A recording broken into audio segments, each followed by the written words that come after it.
Hi, good afternoon, and it's a very hot day today. This cabin is very warm. I've got the aircon on at the moment, but I do think it's struggling. But that aside, I've been quite productive this week, hobby-wise, and a few things turn up. But first of all, I finished the 12 crossbowmen by Front Rank. This is for my Light Rampant project. I finished him in the livery of the purple and dark yellow mustard colour. I don't know if you can see those. I should really take two videos, but time is pressing. Once again, the Front Rank figures are absolutely lovely to paint. Yes, and so they'll go towards my second retinue. I think I've got enough now for 11 units each, so 22 units in total for Light Rampant. And I've got my first game this coming Sunday with my mate John from my club. He's coming down, so it's our first game, so we're going to go through the rule book and play the scenarios in the rule book in order and just see what it's like. Looking forward to it. So that's those 12 finished. Let's put those there. The Victory at Seas is coming on quite well now. I've painted up this is from the War and Pacific starter set, which I showed you last time. I've painted up 6 Fletcher class destroyers, and one of the guys on Facebook has asked me what colour the basing is. This is for the Pacific, obviously. Looks a bit bright there. The colours are a base of medium blue, which these are the American Cruisers, which come out like that. It's quite a dark colour. And then what I do then is just add white, dry brushing white to the blue to dry brush the base. It's very nicely textured, and then it's just white for the wake.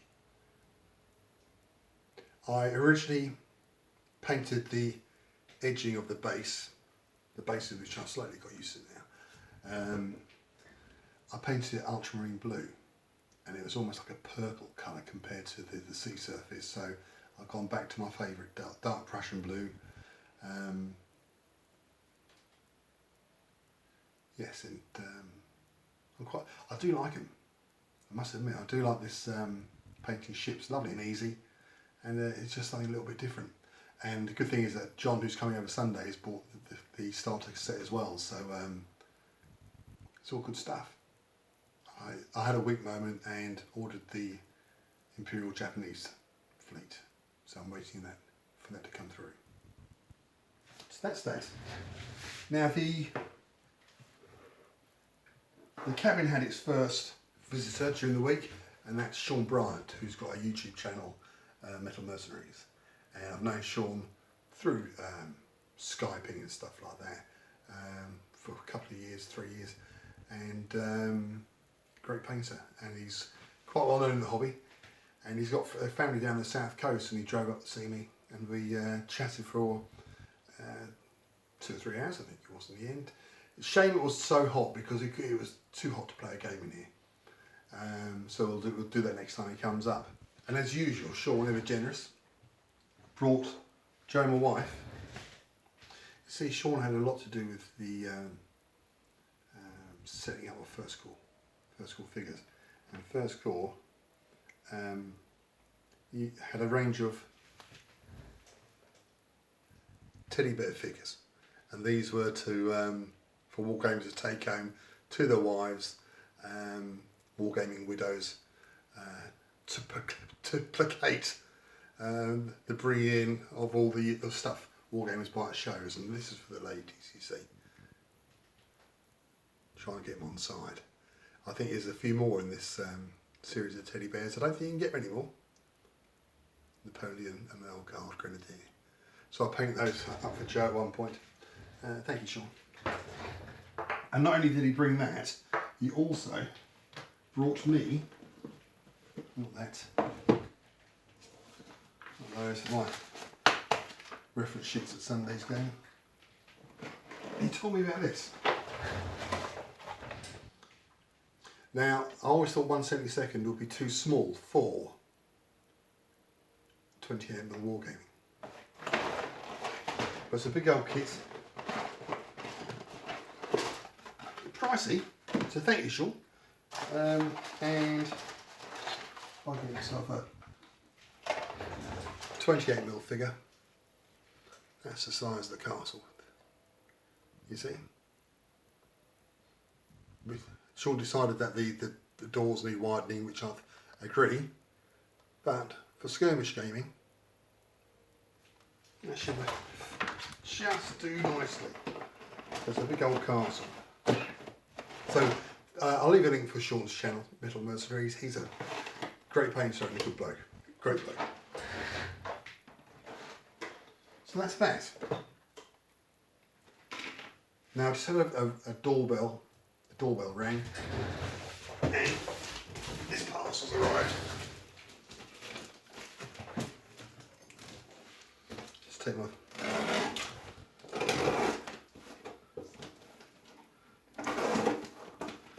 my address off because a certain somebody who I live with gets the hump and I'll show you the address. My address, our address. In here should be the last of my World War II scenery.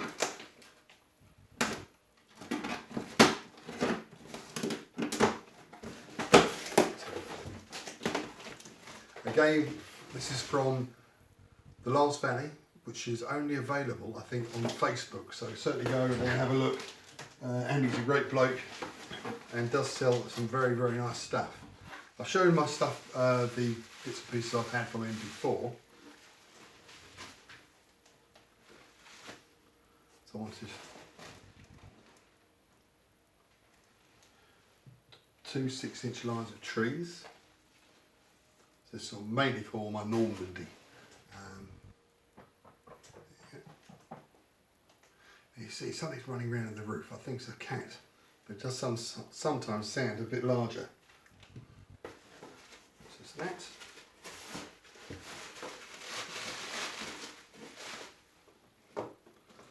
I got myself 10 6-inch hedges. I got the 12-inch, but I want to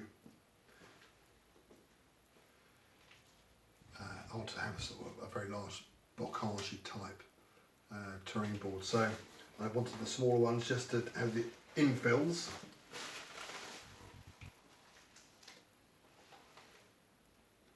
One of those bad boys. That is big. Didn't think it'd be that big. That's excellent. What else?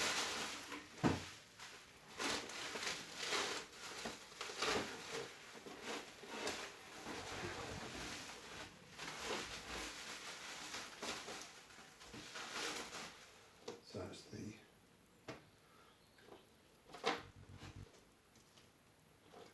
the other hedges.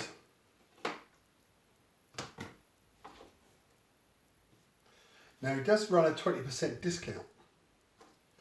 Whether it's still running at the moment, I'm not too sure. I didn't realise it was running when I ordered this lot, but it certainly applied it, and that's another field. So these two fields, the 2 stands of trees, and 10 hedge sections. I think it came to about £48, which I thought was ideal. So get over. What he does, you contact him and he'll send you a price list, and then it's all happy days. So that's that. It's excellent. Right, so quite a varied update today. I'm really into this naval stuff at the moment. It's I find it very interesting. Looking forward to the Japanese fleet arriving, and I'll take it from there. I've got my eye on a couple of 6x4 terrain mats. I thought 6x4, two 6x4s that put them together, it's an 8x6. Quick game for on a 6x4 and a big game on the bigger, obviously on the two mats. So yes, a nice break from painting figures. And now I want to set all this stuff up. Never ends. Thanks for watching.